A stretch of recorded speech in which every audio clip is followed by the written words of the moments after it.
gió mùa kề lu gió kề từ DJ มั่วมง168 có là nơi xưa chỉ do nơi thua thua yang chỉ cho nếu do ý khu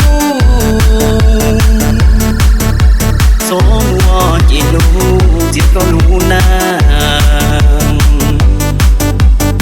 có là nơi xưa chỉ do mong thế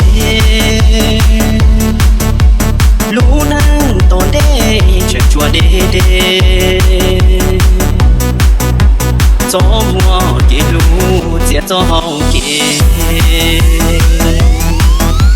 cho kia người chê một bì đua chia dia đê tí năng chỉ ta trâu nơ DJ มั่วมง168 có là nơi xưa gió mát tu chia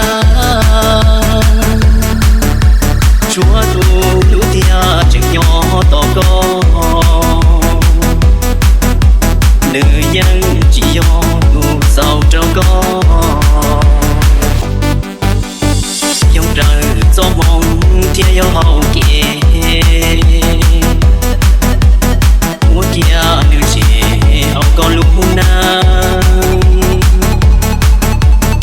mù bì đua chia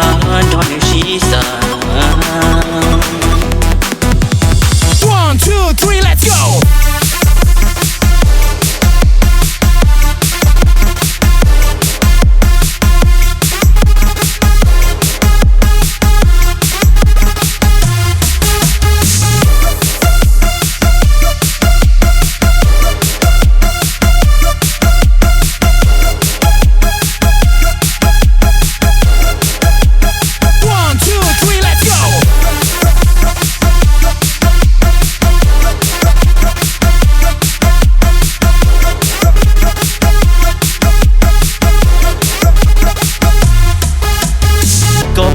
nơi xưa chỉ do mong thế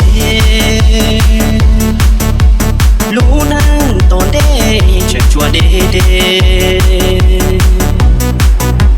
gió mùa kia lũ giết gió hậu kia cho kia người chê một bì đua chia dia đê tí năng chỉ ta trâu nơ có là nơi xưa gió mát tu chia chúa tu lũ tia chừng nhỏ to co nữ nhân chỉ do tu sao trâu co dòng trời gió mong tia gió hậu kia múa kia nữ chỉ hậu con lũ na bì đua chia đón nữ chỉ xa